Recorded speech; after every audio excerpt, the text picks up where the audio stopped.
بسم الله الرحمن الرحيم. نحمده ونصلي على رسوله الكريم.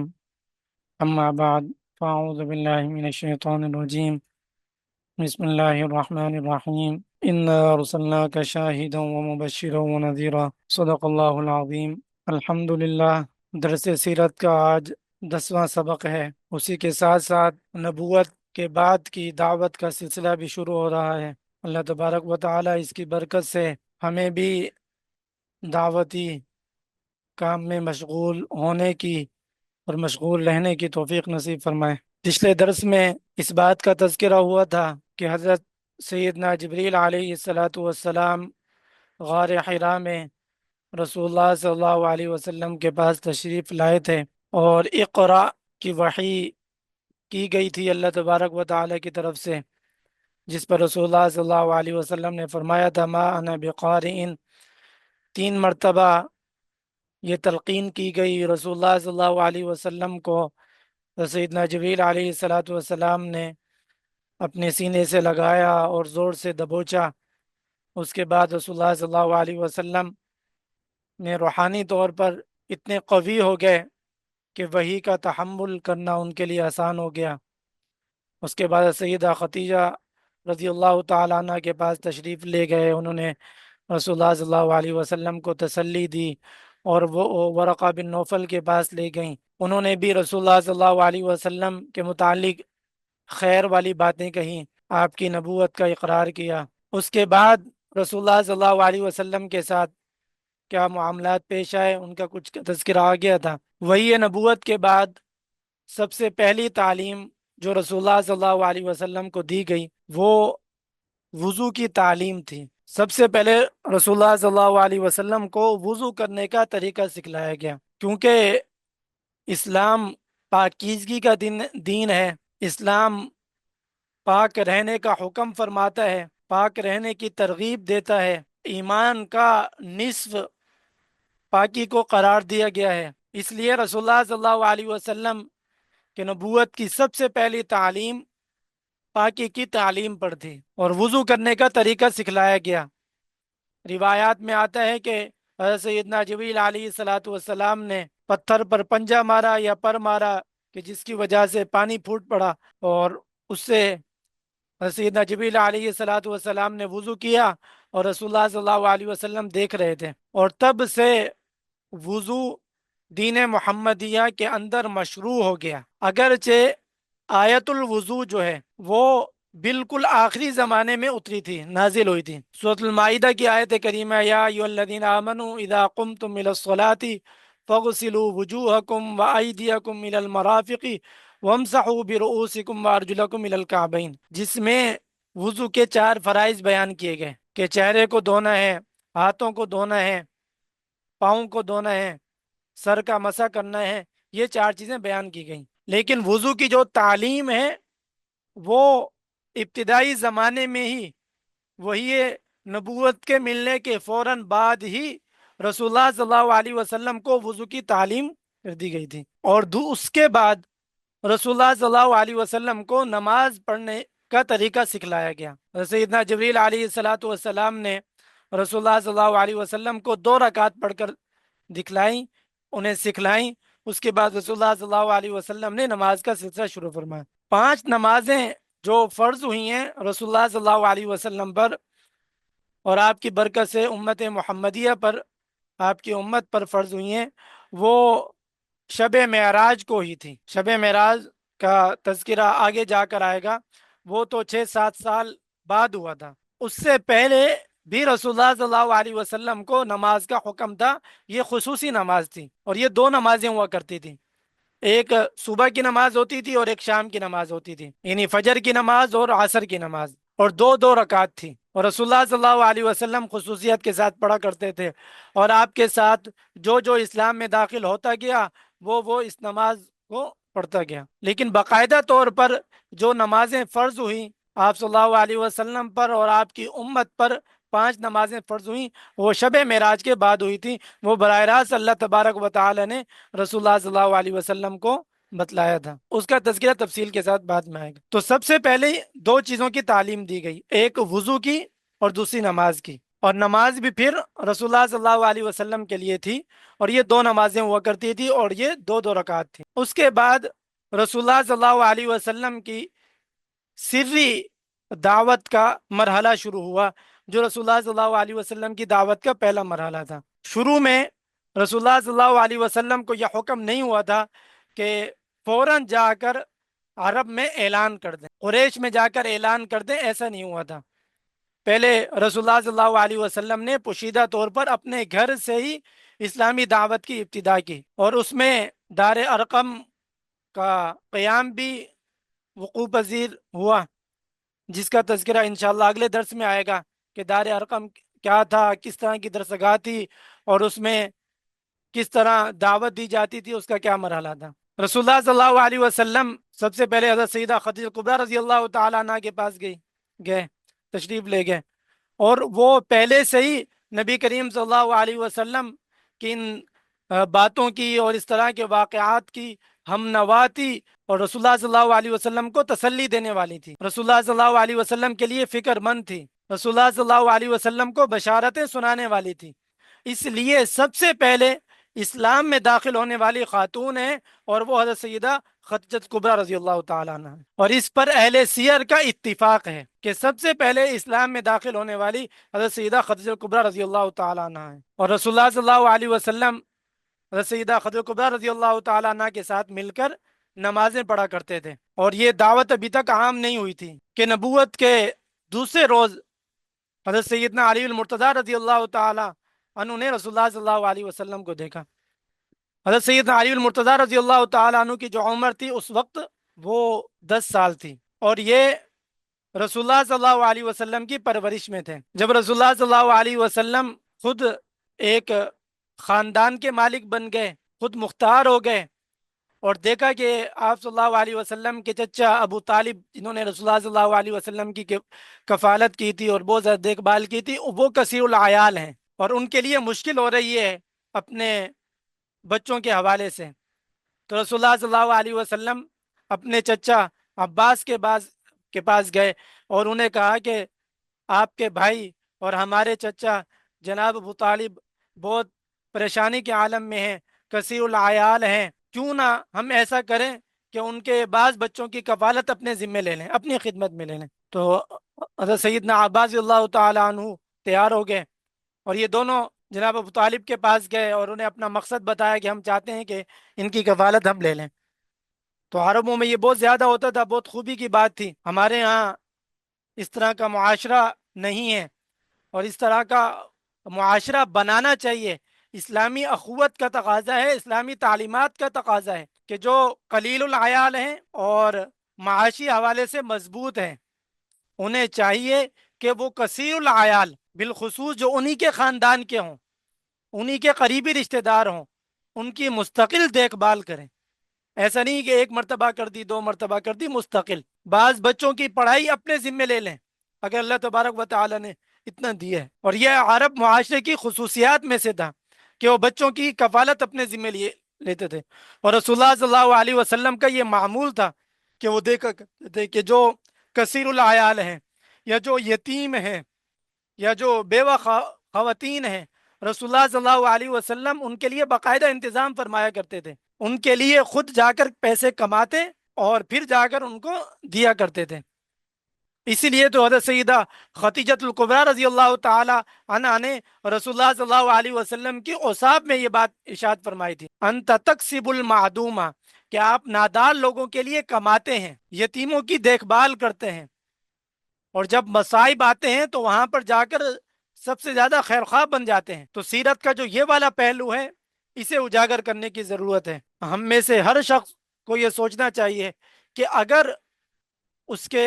اخراجات اور اس کی آمدن میں تفاوت ہے اور وہ بچا پا رہا ہے،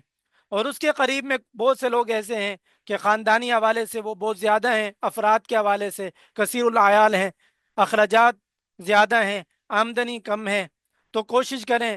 کہ ان کے بچوں میں سے کوئی کسی ایک کو مدرسے میں داخل کروا کر اور اس کے اخراجات اپنے ذمے لے لیں، یا اس کو اور دنیاوی اچھی تعلیم اچھے مقصد کے لیے اپنے ذمے لے لیں، تاکہ وہ آپ کے لیے دنیا میں بھی خیر کا ذریعہ بنے اور آخرت میں بھی خیر کا اور اجر و ثواب کے دروازے کھول دے آپ کے لیے۔ خیر حضرت سیدنا، تو جب یہ ان کے پاس گئے، انہیں اپنا مقصد بتایا، تو جناب ابو طالب نے کہا کہ عقیل کو میرے پاس چھوڑ دو، باقی جسے چاہو آپ اپنے ساتھ لے جاؤ۔ تو رسول اللہ صلی اللہ علیہ وسلم نے حضرت سیدنا علی المرتضیٰ رضی اللہ تعالیٰ عنہ کو لے لیا، اور حضرت سیدنا عباس رضی اللہ تعالیٰ عنہ نے جعفر رضی اللہ تعالیٰ عنہ کو لے لیا۔ اب یہ ان کی پرورش کرنے لگے، گویا کہ یہ رسول اللہ صلی اللہ علیہ وسلم کی طرف سے احسان مندی بھی تھی، اور جناب ابو طالب نے جو رسول اللہ صلی اللہ علیہ وسلم پر احسان کیا تھا، تو اس کی شکر گزاری اور اس کے تقاضے کے طور پر، اس کی ادائیگی کے طور پر رسول اللہ صلی اللہ علیہ وسلم نے ان کے ایک بیٹے کو اپنی کفالت میں لے لیا۔ تو یہ بھی سیرت کا ایک سبق ہے کہ جس نے آپ کے ساتھ اچھا کیا، ہر وقت آپ اس طاق میں رہیں کہ آپ اس کے ساتھ بھلا کریں، کیونکہ من لم یشکر الناس لم یشکر اللہ، جو لوگوں کے شکر ادا نہیں کرتا، لوگوں کی قدر دانی نہیں کرتا، تو وہ اللہ تبارک و تعالیٰ کی قدر دانی بھی نہیں کر سکے گا۔ تو تب سے حضرت سیدنا علی المرتضیٰ رضی اللہ تعالیٰ عنہ رسول اللہ صلی اللہ علیہ وسلم کی کفالت میں تھے۔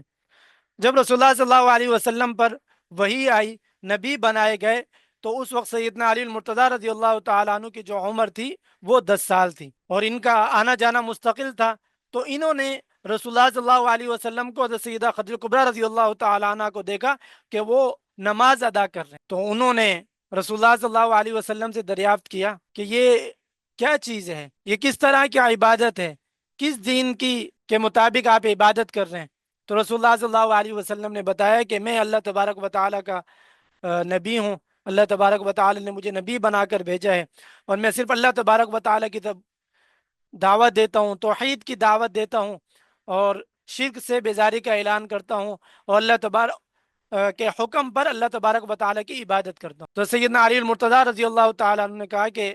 دین بہت اچھا ہے، لیکن جب تک میں اپنے والد سے اس حوالے سے نہ پوچھ لوں، اس وقت تک میں اس پر ایمان نہیں لاتا۔ تو رسول اللہ صلی اللہ علیہ وسلم نے فرمایا کہ ٹھیک ہے، آپ ان سے پوچھ لیں، لیکن پھر رسول اللہ صلی اللہ علیہ وسلم کو یہ خیال ہوا کہیں ایسا نہ ہو کہ یہ بات پھیل جائے وقت سے پہلے ہی، کیونکہ ابھی تک پھیلانے کا حکم نہیں آیا تھا۔ تو اس لیے رسول اللہ صلی اللہ علیہ وسلم نے سیدنا علی المرتضیٰ رضی اللہ تعالیٰ عنہ کو بلوا کر منع کر دیا، کہا کہ اگر آپ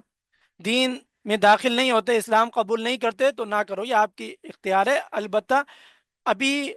اپنے والد کے سامنے اس بات کا تذکرہ مت کرو۔ تو انہوں نے کہا کہ ٹھیک ہے، میں اس بات کا تذکرہ نہیں کروں گا۔ لیکن اگلے دن اللہ تبارک و تعالیٰ کی طرف سے حضرت سیدنا علی المرتضیٰ رضی اللہ تعالیٰ عنہ کو شرح صدر ہو گیا، اور وہ رسول اللہ صلی اللہ علیہ وسلم کی خدمت میں حاضر ہوئے اور کہا کہ میں آپ کے دین میں داخل ہونا چاہتا ہوں۔ تو اس طرح حضرت سیدنا علی المرتضیٰ رضی اللہ تعالیٰ عنہ رسول اللہ صلی اللہ علیہ وسلم کی دعوت پر اسلام میں داخل ہو گئے۔ اسی دوران ایک مرتبہ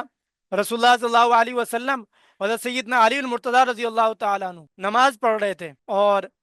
جناب ابو طالب کا وہاں پر گزر ہوا، انہوں نے دیکھ لیا۔ تو رسول اللہ صلی اللہ علیہ وسلم سے پوچھا کہ بھئی یہ کیا چیز ہے؟ تو رسول اللہ صلی اللہ علیہ وسلم نے فرمایا کہ میں اللہ تبارک و تعالیٰ کا نبی ہوں،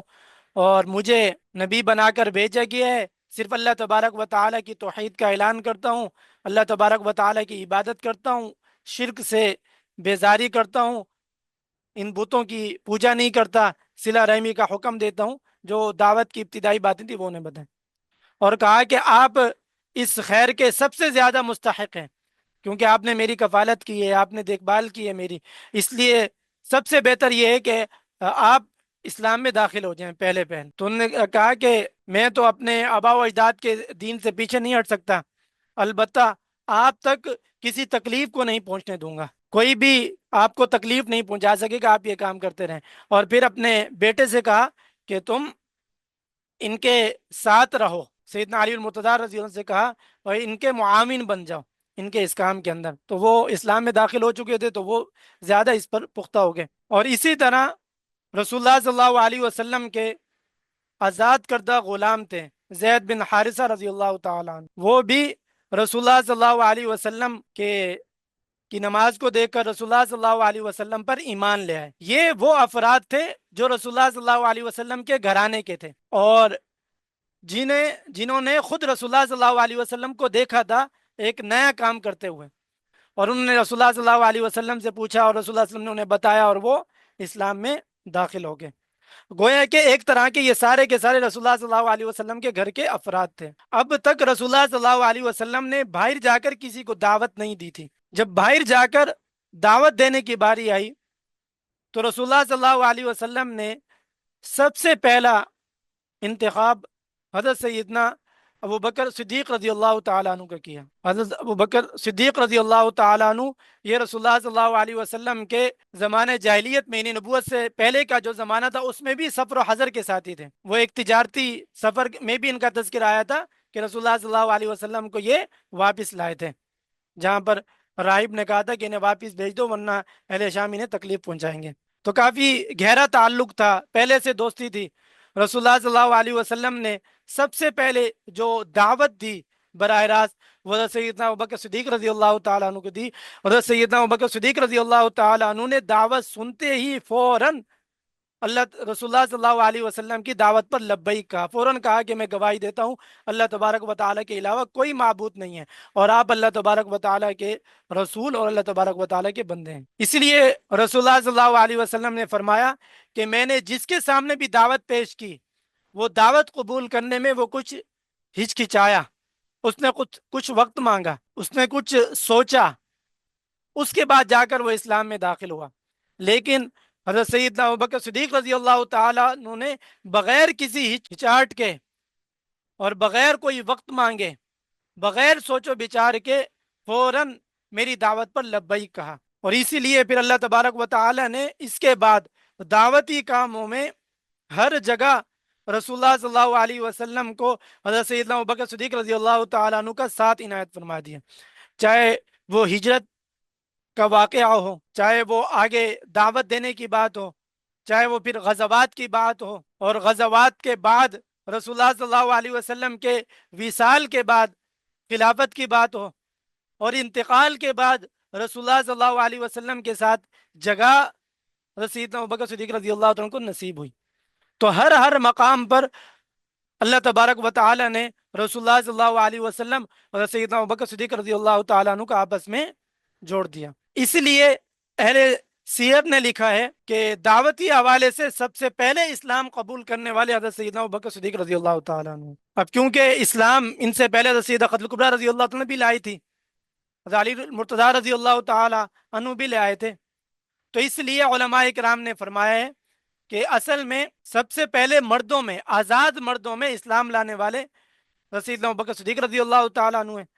خواتین میں سب سے پہلے حضرت سیدہ خدیجہ کبریٰ رضی اللہ تعالیٰ عنہ ہیں۔ بچوں میں سب سے پہلے حضرت سیدنا علی المرتضیٰ رضی اللہ تعالیٰ عنہ ہیں، اور غلاموں میں سب سے پہلے حضرت سیدنا زید بن حارثہ رضی اللہ تعالیٰ عنہ۔ تو اس لیے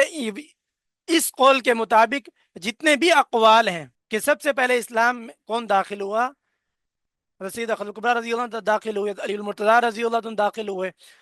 حضرت سیدنا ابوبکر صدیق رضی اللہ تعالیٰ عنہ داخل ہوئے، سب مجتمع ہو جاتے ہیں، جمع ہو جاتے ہیں، سب کو اولین مقام میں ان کی نوعیت کے اعتبار سے خواتین میں سب سے پہلا مقام حضرت سیدہ خدیجہ کبریٰ رضی اللہ تعالیٰ عنہ کو حاصل ہے، بچوں میں سب سے پہلا مقام حضرت سیدنا علی المرتضیٰ رضی اللہ تعالیٰ عنہ کا حاصل ہے، غلاموں میں سب سے پہلا درجہ حضرت سیدنا زید بن حارثہ رضی اللہ تعالیٰ عنہ کا حاصل ہے، اور آزاد مردوں میں حضرت سیدنا ابوبکر صدیق رضی اللہ تعالیٰ عنہ کا حاصل ہے۔ حضرت سیدنا ابوبکر صدیق رضی اللہ تعالیٰ عنہ کو قبول اسلام کو سب سے پہلا بیان کیا جاتا ہے،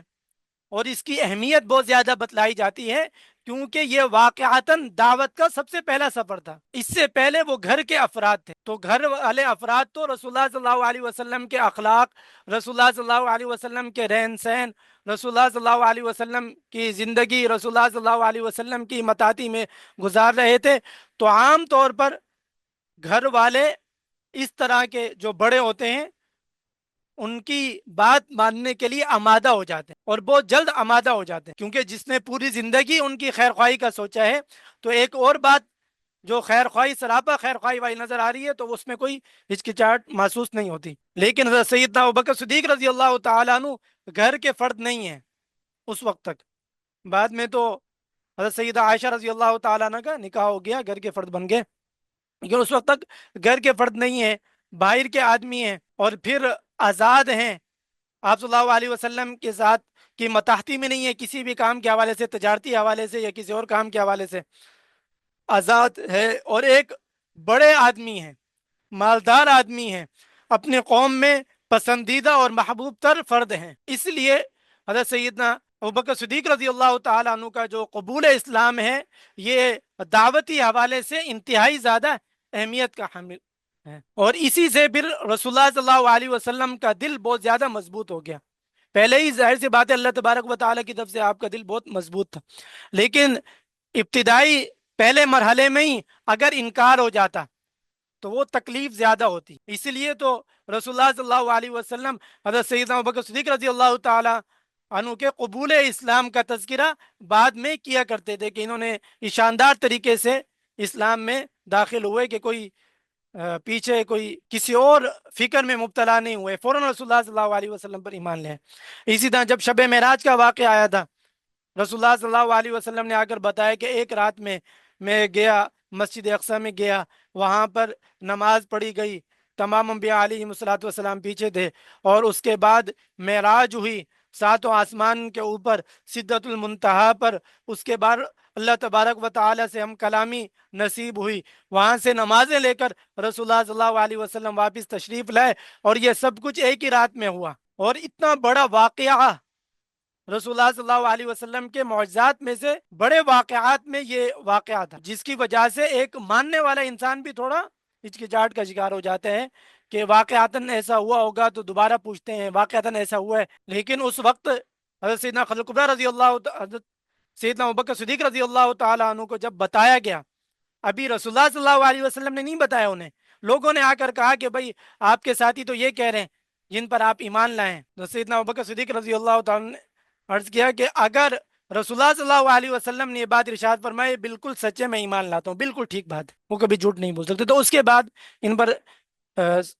صدیق کا جو لقب دیا گیا حضرت سیدنا ابوبکر رضی اللہ تعالیٰ عنہ کو، وہ اس شب معراج والی تصدیق کے بعد دیا گیا کہ بغیر کسی دلیل اور حجت کے یہ انہوں نے اس واقعے کو تسلیم کر لیا۔ اس کے بعد اللہ تبارک و تعالی نے مختلف لوگوں کو اسلام کی طرف متوجہ کیا۔ حضرت سیدنا جعفر طیار رضی اللہ تعالیٰ عنہ جو سیدنا علی المرتضیٰ رضی اللہ تعالیٰ عنہ کے بھائی تھے، ابو طالب کے بیٹے تھے، حضرت سیدنا عباس رضی اللہ تعالیٰ عنہ کی کفالت میں تھے۔ ایک مرتبہ جناب ابو طالب ان کو لے کر ساتھ گزر رہے تھے، دیکھا کہ حضرت رسول اللہ صلی اللہ علیہ وسلم اور سیدنا علی المرتضیٰ رضی اللہ نماز پڑھ رہے ہیں، تو انہوں نے ان سے کہا کہ آپ بھی اپنے بھائی کے ساتھ مل کر رسول اللہ صلی اللہ علیہ وسلم کے کام میں معاون بن جاؤ۔ تو اس طرح وہ بھی اسلام میں داخل ہو گئے، سابقین اسلام میں سے، یعنی بالکل ابتدائی تو نہیں ہے لیکن چند صحابہ کرام کے اسلام لانے کے بعد حضرت سیدنا جعفر بن ابی طالب رضی اللہ تعالیٰ عنہ بھی اسلام میں داخل ہو گئے تھے۔ اسی طرح حضرت سیدنا عبد الرحمن بن عوف رضی اللہ تعالیٰ عنہ ہو گئے، حضرت سیدنا سعد بن ابی وقاص رضی اللہ تعالیٰ عنہ ہو گئے، حضرت سیدنا طلحہ رضی اللہ تعالیٰ عنہ ہو گئے، حضرت سیدنا خالد بن سعید رضی اللہ تعالیٰ عنہ ہو گئے، یہ بھی اسی ترتیب کے ساتھ ایک ایک کر کے اسلام میں داخل ہونے لگے۔ تو یہ کئی صحابہ کرام رضوان علیہم اجمعین ہیں کہ جنہیں سابقین اولین کہا جاتا ہے، کہ جو بالکل ابتدائی زمانے میں اسلام میں داخل ہوئے تھے۔ ان میں ایک صحابی ہیں عفیف کندی رضی اللہ تعالیٰ عنہ، یہ بھی بالکل ابتدائی دنوں کے اندر اسلام میں داخل ہوئے تھے۔ عفیف کندی حضرت سیدنا عباس رضی اللہ تعالیٰ عنہ کے دوست تھے اور عطر کی تجارت کیا کرتے تھے، اور تجارت کے سلسلے میں کبھی یہ یمن جاتے، کبھی شام کی طرف جاتے، کبھی کسی اور علاقے کی طرف جاتے۔ تو ایک مرتبہ یہ حضرت سیدنا عباس رضی اللہ تعالیٰ عنہ کے ساتھ مینا کے اندر موجود تھے، تو انہوں نے دیکھا کہ ایک شخص آئے اور انہوں نے وضو کیا اور نماز کے لیے کھڑے ہو گئے، اور اسی طرح اس کے بعد ایک خاتون آئی، انہوں نے بھی وضو کیا اور وہ بھی نماز کے لیے کھڑے ہو گئے۔ اس کے بعد ایک بچہ آیا، اس نے بھی وضو کیا اور نماز کے لیے کھڑا ہو گیا، تو وہ دیکھ کر بڑے حیران ہوئے، تو انہوں نے اپنے دوست عباس رضی اللہ عنہ سے پوچھا کہ یہ کون ہے اور یہ کیا کر رہے ہیں؟ تو انہوں نے بتایا کہ یہ میرے بھتیجے ہیں، محمد ابن عبداللہ ہیں، اور یہ اللہ تبارک و تعالی کی طرف سے نبی بنا کر بھیجے گئے، یہ ان کا دعویٰ ہے، کیونکہ اس وقت تک یہ خود اسلام میں داخل نہیں ہوئے تھے سیدنا عباس رضی اللہ عنہ۔ اور یہ جو عورت ہیں یہ خدیجۃ الکبریٰ ہیں جو ان کی اہلیہ ہیں، اور یہ جو لڑکے ہیں یہ میرے بھتیجے علی بن ابی طالب ہیں۔ اور عفیف یہ بات دیکھ کر بہت زیادہ متاثر ہوئے اور فوراً مشربہ اسلام ہوئے، اور وہ یہ کہا کرتے تھے کاش کہ میں چوتھا مسلمان ہوتا۔ یعنی یہ تین تو ہیں، رسول اللہ صلی اللہ علیہ وسلم، سیدنا خدیجہ الکبریٰ، سیدہ خدیجہ الکبریٰ، اور سیدنا علی المرتضیٰ، کاش کہ ان کے ساتھ چوتھا جو آدمی تھا نا وہ میں ہوتا، فوراً اسلام میں داخل ہو جاتا۔ اسی طرح حضرت سیدنا طلحہ رضی اللہ تعالیٰ عنہ، جو جلیل القدر صحابہ اکرام رضوان علیہم اجمعین میں سے ہیں، اور غزوات میں رسول اللہ صلی اللہ علیہ وسلم کے ساتھ مل کر کھڑے ہوئے اور اپنے جسم پر، اپنے ہاتھوں پر رسول اللہ صلی اللہ علیہ وسلم کا دفاع کرتے ہوئے بہت زیادہ زخمی ہوئے۔ تو حضرت طلحہ رضی اللہ تعالیٰ عنہ کا اسلام کا واقعہ اس طرح ہوا کہ یہ تجارت کی غرض سے بصرہ گئے ہوئے تھے۔ تو ایک مرتبہ ایسا ہوا، وہیں بصرہ کے اندر ایک راہب اپنے بت خانے سے نکلا اور یہ اعلان کرنے لگا کہ لوگوں کے اندر کوئی حرم کا رہنے والا ہے، یعنی مکہ مکرمہ کا رہنے والا ہے۔ تو طلحہ نے کہا کہ میں وہاں کا رہنے والا ہوں۔ تو راہب نے کہا کہ وہاں پر نبی کا ظہور ہو چکا ہے جس کا نام احمد ہے۔ تو اس نے کہا کہ احمد کو، انہیں کہا کہ عبداللہ بن عبد المطلب کے بیٹے ہیں، اور یہ مہینہ ان کے ظہور کا ہے، اور وہ عن قریب ایک نخلستان والی زمین کی طرف ہجرت کریں گے، اور وہ انبیاء علیہ الصلوۃ والسلام کے آخر ہیں، آخری نبی ہیں۔ اگر آپ ان کو پاؤ تو فوراً ان کے ہاتھ پر اسلام قبول کر لینا، اس بات سے محروم نہ رہنا۔ چنانچہ وہ ان کی اس بات کا اثر ہوا، یہ فوراً آئے۔ ان کی ملاقات سیدنا ابوبکر صدیق رضی اللہ تعالیٰ عنہ کے ساتھ ہوئی، اور انہوں نے اپنا واقعہ ارشاد بیان کیا، تو سیدنا ابوبکر صدیق رضی اللہ تعالیٰ عنہ انہیں لے کر رسول اللہ صلی اللہ علیہ وسلم کی خدمت میں لے گئے، اور پھر رسول اللہ صلی اللہ علیہ وسلم کے ہاتھوں پر یہ مشربہ اسلام ہوئے۔ حضرت سیدنا ابوبکر صدیق رضی اللہ تعالیٰ عنہ جب تک سری دعوت چل رہی تھی تو سب سے زیادہ جو اسلام میں لوگ داخل ہوئے وہ سیدنا ابوبکر صدیق رضی اللہ تعالیٰ عنہ کے توسط سے اسلام میں داخل ہوئے، کیونکہ یہ باہر کے آدمی تھے۔ تو جو بھی آتا تھا وہ سیدنا ابوبکر صدیق رضی اللہ عنہ کے پاس آتا تھا۔ کوئی آدمی سوال کرتا تھا، حضرت سیدنا ابوبکر صدیق رضی اللہ تعالیٰ عنہ اس کا جواب دیتے تھے اور اسے اطمینان دلاتے تھے اسلام پر۔ اسی طرح خالد بن سعید بن عاص رضی اللہ تعالیٰ عنہ بھی یہ سابقین اولین میں سے ہیں۔ انہوں نے اسلام لانے سے پہلے یہ خواب دیکھا تھا کہ ایک آگ، خندق ہے، کھودی ہوئی ہے اور اس میں آگ بھری ہوئی ہے، اور اس کے کنارے پر حضرت سیدنا خالد بن سعید رضی اللہ تعالیٰ عنہ کھڑے ہوئے ہیں، اور ان کے جو والد ہیں سعید، یہ انہیں اس خندق کی طرف دھکیل لیں، آگ کی طرف دھکیل لیں۔ اتنے میں رسول اللہ صلی اللہ علیہ وسلم کو دیکھا کہ وہ تشریف لائے اور ان کی کمر کے پیچھے سے کھینچا۔ خواب سے جب یہ بیدار ہوئے اور حضرت سیدنا ابوبکر صدیق رضی اللہ تعالیٰ عنہ کے پاس ہے، حضرت سیدنا ابوبکر صدیق رضی اللہ تعالیٰ عنہ خوابوں کی تعبیر زمانے جاہلیت میں بھی لوگوں کو بتایا کرتے تھے، یہ خوابوں کی تعبیر میں ماہر تھے۔ تو وہ ان کے پاس یہ خواب لے کر آئے اور کہا، خواب سننے کے بعد سیدنا ابوبکر صدیق رضی اللہ تعالیٰ عنہ نے بتایا کہ اللہ تبارک و تعالیٰ نے آپ کے ساتھ خیر کا ارادہ کیا ہے، اس لیے اللہ تبارک و تعالیٰ نے آپ کو خواب دکھلایا ہے، اور رسول اللہ صلی اللہ علیہ وسلم کو خواب میں دکھلایا، وہ آپ کو آگ سے بچا رہے ہیں، یہ جہنم کی آگ سے بچا رہے ہیں، اور وہ آپ کو اسلام کی دعوت دے رہے ہیں، وہ آخری نبی ہیں، اللہ تبارک و تعالیٰ کی طرف سے مقرر شدہ ہیں، اور البتہ جو آپ کے والد ہیں وہ جہنم کی طرف جاتے دکھائی دے رہے ہیں۔ تو پھر انہوں نے بتایا کہ رسول اللہ صلی اللہ علیہ وسلم وہاں پر ہیں، یہ انہیں لے کر گئے اور رسول اللہ صلی اللہ علیہ وسلم سے پوچھا کہ آپ کس چیز کی دعوت دیتے ہیں؟ تو رسول اللہ صلی اللہ علیہ وسلم نے فرمایا کہ ادعوک الی اللہ وحدہ لا شریک لہ وان محمد عبدہ ورسولہ، کہ میں آپ کو اللہ تبارک و تعالیٰ کی طرف جو اکیلے ہیں، ان کے ساتھ کوئی شریک نہیں ہے، ان کی طرف دعوت دیتا ہوں، اور محمد اللہ تبارک و تعالیٰ کے بندے اور رسول ہیں، اور اس بات کی طرف دعوت دیتا ہوں کہ آپ پتھروں کی عبادت سے باز آ جاؤ، اس سے کنارہ کشی اختیار کر لو، کیونکہ یہ پتھر نہ کسی کو نفع دے سکتے ہیں نہ کسی کو نقصان دے سکتے ہیں، اور نہ انہیں یہ پتہ ہوتا ہے کہ کون ان کی عبادت کر رہا ہے کون ان کی عبادت نہیں کر رہا۔ تو یہ لا علم ہے ہر طرح کی چیزوں سے، نہ یہ نفع نقصان کے مالک ہیں، تو ان کی عبادت کرنے کے سے کوئی فائدہ نہیں ہے، تو ان سے بیزار ہونا ہے۔ چنانچہ ان کے دل میں آگے وہ اسلام میں داخل ہو گئے، اور جب ان کے والد کو پتہ چلا، انہوں نے بہت زیادہ انہیں مارا، حتیٰ کہ ان کا سر زخمی ہو گیا، اور کہا کہ تم رسول اللہ صلی اللہ علیہ وسلم محمد کی بات مانتے ہو، جبکہ اس نے اپنی پوری قوم کی مخالفت کی ہے، اور اپنے بیٹوں سے کہہ دیا کہ کوئی بھی اس کا ساتھ نہیں دے گا، اس کو انہیں گھر سے نکال دیا، اور کہا کہ جو اس کا ساتھ دے گا انہیں اپنے پاس پناہ دے گا خالد کو، تو اس کے ساتھ بھی یہی حشر ہوگا جو میں نے اس کے ساتھ کیا ہے۔ تو تب حضرت سیدنا خالد بن سعید رضی اللہ تعالیٰ عنہ رسول اللہ صلی اللہ علیہ وسلم کے پاس آ گئے۔ اسی طرح سابقین اولین میں ایک صحابی حضرت سیدنا عثمان بن عفان رضی اللہ تعالیٰ عنہ ہے، تیسرے خلیفہ رسول اللہ صلی اللہ علیہ وسلم کے، اور جنہیں رسول اللہ صلی اللہ علیہ وسلم نے اپنی 2 بیٹیاں عطا فرمائی، اور جنہوں نے اپنے مال کے ذریعے سے اسلام کی بہت زیادہ خدمت کی، عفت اور پاک دامنی میں بہت زیادہ معروف تھے۔ زمانے جاہلیت کے اندر بھی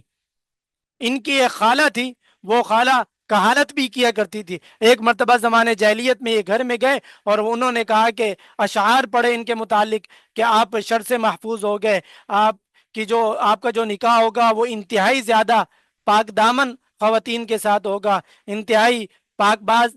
گھرانے میں ہوگا۔ تو اس نے کہا کہ خالہ یہ آپ کیسی باتیں کر رہے ہیں؟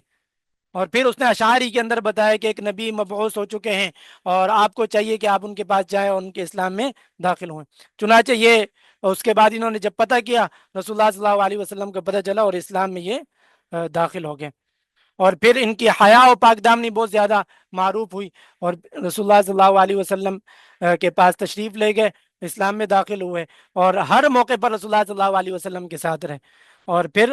خلافت سے بھی سرفراز فرمائے گئے۔ کئی روایات رسول اللہ صلی اللہ علیہ وسلم نے ان کی اس میں بیان فرمائی ہیں، فضیلت میں اور شان میں۔ اسی طرح ابتدائی اسلام لانے والوں میں سابقین اولین میں حضرت سیدنا عمار رضی اللہ تعالیٰ عنہ بھی تھے، حضرت سیدنا صہیب رومی رضی اللہ تعالیٰ عنہ بھی تھے، اور یہ دونوں قریشی نہیں تھے، اصلاً مکہ مکرمہ کے رہنے والے نہیں تھے، یہ باہر سے آئے ہوئے تھے، یہاں حلیفانہ تعلقات کے ساتھ رہ رہے تھے، اسی لیے ان پر ظلم بھی بہت زیادہ ہوا۔ سیدنا عمار رضی اللہ تعالیٰ عنہ پر بھی، عمار رضی کے پورے گھرانے پر بہت ظلم ہوا، آپ کی والدہ سمیہ رضی اللہ تعالیٰ عنہ کو شہید کیا گیا، اور صہیب رضی اللہ تعالیٰ عنہ، انہوں نے ایک دوسرے کو دیکھا کہ پوچھا بھائی کیا کرنے کے لیے ہے، تمہارا کیا ارادہ؟ انہوں نے ان سے پوچھا، تو ہم کہا کہ ہم رسول اللہ صلی اللہ علیہ وسلم کی بات سنتے ہیں، دیکھتے ہیں کہ وہ کیا بات کر رہے ہیں، کس چیز کی طرف دعوت دیتے ہیں، اگر اچھی لگی تو ہم قبول کر لیں گے۔ چنانچہ یہ دونوں اسلام میں داخل ہو گئے اور اسلام کے لیے بہت زیادہ قربانیاں دیں۔ اسی طرح ابتدائی اسلاموں میں حضرت سیدنا عمر بن عبسہ رضی اللہ تعالیٰ عنہ تھے، یہ زمانہ جاہلیت ہی سے بہت زیادہ کفر و شرک سے متنفر اور بیزار تھے۔ اس طرح اسلام لانے والوں میں سابقین الاولین میں حضرت سیدنا ابو ذر غفاری رضی اللہ تعالیٰ عنہ ہیں، جن کا مشہور واقعہ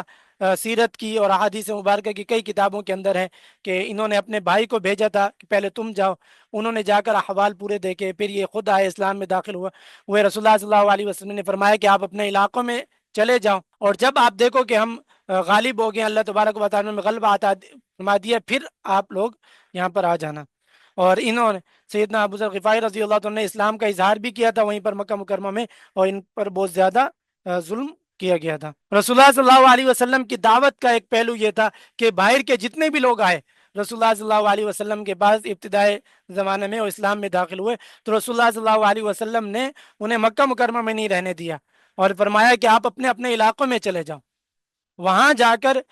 دین کی دعوت دو، اور جب یہ دیکھو کہ اسلام غالب آ چکا ہے، ہمیں اللہ تبارک و تعالیٰ نے غلبہ عطا فرما دیا ہے، تو پھر تم ہمارے پاس آ جانا۔ چنانچہ حضرت سیدنا ابو ذر غفاری رضی اللہ تعالیٰ عنہ بھی انہی لوگوں میں سے تھے۔ حضرت سیدنا عبد الرحمن بن عوف رضی اللہ تعالیٰ عنہ بھی انہی دنوں میں اسلام لائے، حضرت سیدنا سعد بن ابی وقاص رضی اللہ تعالیٰ عنہ بھی انہی دنوں میں اسلام لائے۔ ان کے علاوہ باقی بھی کئی صحابہ اکرام رضوان اللہ علیہم مجمعین سابقین اولین میں شمار کیے جاتے ہیں۔ اللہ تبارک و تعالیٰ ہمیں صحابہ اکرام رضوان اللہ تعالیٰ عنہ مجمعین کے نقش قدم پر چلائیں، حق بات کو اسی طرح تسلیم کرنے کی، اسی طرح عمل کرنے کی، اسی طرح آگے پھیلانے کی توفیق نصیب فرمائیں کہ جس طرح ان صحابہ اکرام رضوان